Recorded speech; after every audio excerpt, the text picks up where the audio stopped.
সে অনেক দিন আগের কথা। এক জঙ্গলে এক শিয়াল বাস করত। সে যেমন ছিল চালাক তেমনি বেশ অহংকারী। একদিন দুষ্ট শিয়াল সারাদিন ধরে খাবার খুঁজে কোনো খাবার পেল না। মনমরা হয়ে সে বনে ঘুরে বেড়াইতে লাগলো, যদি কোনো খাবার পাওয়া যায়। হায় হায়, এখন কি হবে আমার? কোথাও তো খাবার খুঁজে পেলাম না।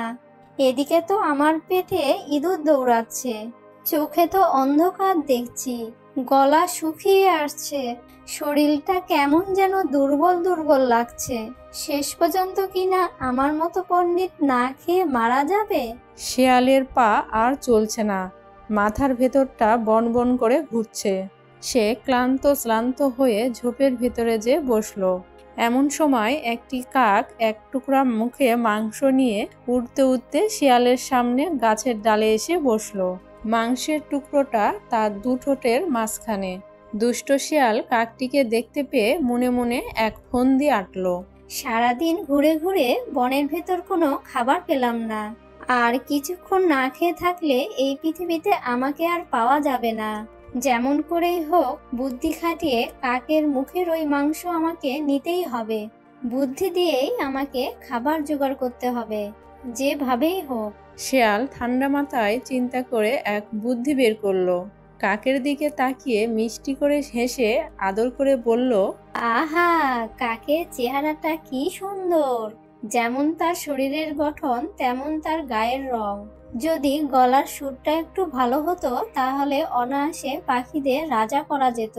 শিয়াল যখন এই চতুরতার কথা বলছিল তখন তার মন ছিল ওই মাংসর টুকরোর উপর। পেট যে তার ক্ষুধার জ্বালায় জ্বলছে। এদিকে এত প্রশংসা শুনে কাক ফুলে ফেঁপে উঠল। চিন্তায় পড়ে গেল সে, শিয়ালকে কি বলবে। শিয়াল কি সত্যি আমার রূপের প্রশংসা করছে নাকি আমার খাওয়ার ফন্দি আঁটছে? আচ্ছা, সত্যি কি আমি পাখিদের রাজা হতে পারবো? আমার তো মনে হয় পারবো, কিন্তু আমি তো কালো। কালো হলে কি পাখিদের রাজা হওয়া যায়? একটু মন দিয়ে শুনি, শিয়ালটা আরো কিছু বলে কি না। কাক মনোযোগ দিয়ে শিয়ালের কথা শুনতে লাগলো। শিয়াল বারবার মিষ্টি করে আদরে গলায় বলতে লাগলো, আহা, কি সুন্দর কাক! চোখ দুটো টানা টানা, আর ঠোঁটটি কি সুন্দর!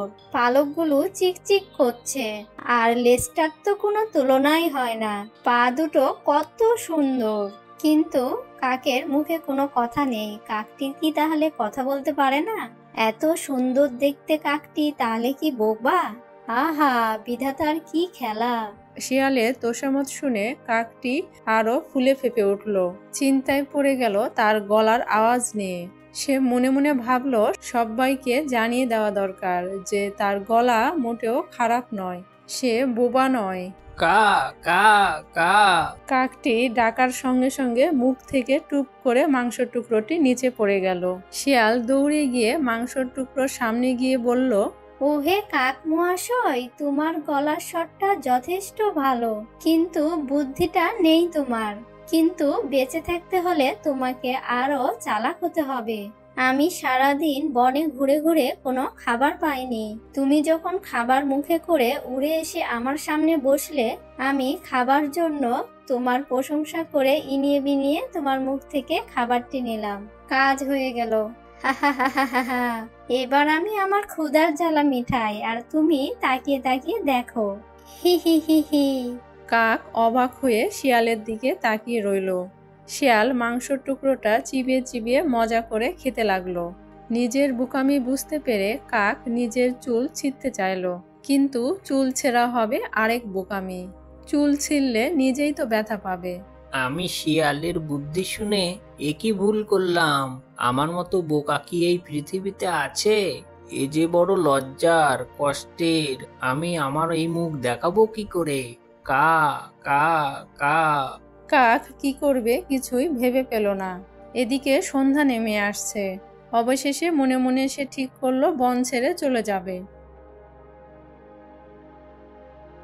এরপর থেকে শিয়াল নিজেকে খুব ধূর্ত আর জ্ঞানী প্রাণী হিসাবে বলে বেড়ায়। বনের সবাইকে সে বোকা বানিয়ে মজা নিত। একদিন এক কুকুর চুরি করে মুরগি ধরে এনেছিল। শিয়াল সেটা লক্ষ্য করলো আর মনে মনে ভাবলো, কিভাবে এটি কেড়ে নেওয়া যায়। সে কুকুরকে খুব মিষ্টি গলায় ডাকতে লাগলো। ও কুকুর বন্ধু, কোথায় যাও? মুরগিটাকে মুখ থেকে নামিয়ে কুকুর বলল, ওহে ভায়া, আমি আমার সন্তানদের কাছে যাচ্ছি, ওদের জন্য একটা মুরগি ধরে নিয়ে এসেছি। এ কি বলছো?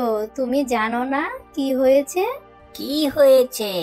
তুমি হয়তো জানো না, বাড়িতে গিয়ে দেখো তোমার সব বাচ্চা তো মরে গেছে। কি বলো এসব? এটা হতেই পারে না, আমি কিছুক্ষণ আগেই ওদেরকে দেখে এসেছি। বিশ্বাস না হলে গিয়ে দেখো, তোমার বাচ্চা মারা গেছে। তোমার বাচ্চা মারা গেলে আমার কি? শিয়ালের এ কথা শুনে কুকুর মুরগিটাকে ফেলে দৌড় দিল তার বাড়ির দিকে। আর চতুর শিয়াল আস্ত মুরগিটা একা একাই খেয়ে নিল। বাড়ি গিয়ে বোকা হয়ে গেল কুকুর। বাড়ি গিয়ে দেখে তার বাচ্চারা উঠানে খেলছে। সে বুঝতে পারে শিয়াল তার সঙ্গে চালাকি করেছে। যাই হোক, আমি সুযোগ বুঝে চতুর শিয়ালকে শিক্ষা দেব, এটা আমার প্রতিজ্ঞা। কদিন পর ধূর্ত শিয়াল বনের মধ্যে দিয়ে হাঁটছিল। হঠাৎ করে দেখতে পায় সরোবরের ধারে কতগুলো কুমির ছানা খেলা করছে। তার লোভ হইল, কুমিরের ছানাগুলোকে তার ভোজন হিসাবে পেতে চাইল। তাই সে কুমিরের সঙ্গে ভাব জমাতে এগিয়ে গেল।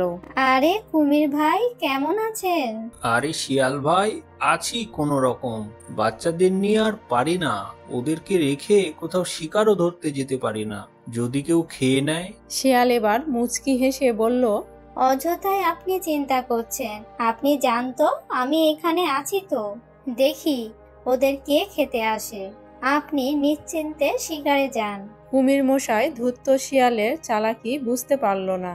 সে শিয়ালকে রেখে শিকারে চলে যায়।